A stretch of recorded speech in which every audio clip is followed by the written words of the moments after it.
आमे मैंने केन्द्रापड़ा जिलार करदपुर उच्च विद्यालय दशम श्रेणी छात्र छात्री अटू।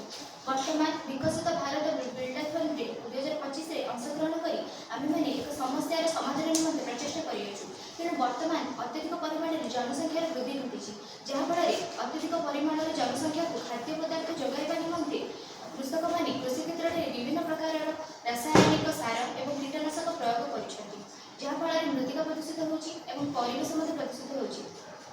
सब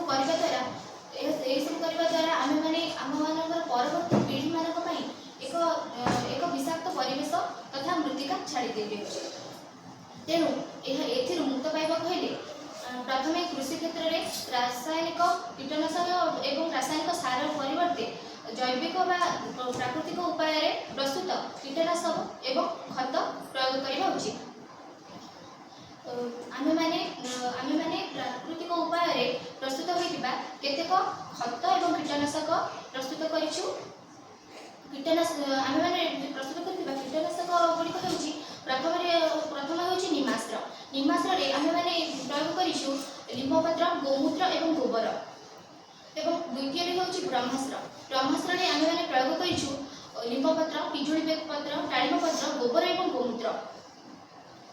कीटनाशक परे आमे माने प्राकृतिक उपाय केतेक खत प्रस्तुत करिछु। प्रथम खतटीर नाम होछि मैजिक खत। मैजिक खत रे आमे नेइछु पटुमृत्तिका, नटा एवं लिंबपत्र। द्वितीय खतटी होछि हांडी खत। एथिरे आमे नेइछु अंडा खोलपा, माछ काटी एवं जो उर्वर मृत्तिका।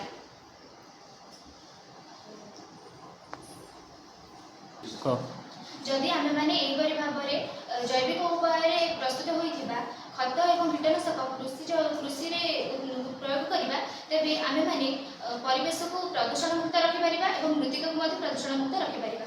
धन्यवाद।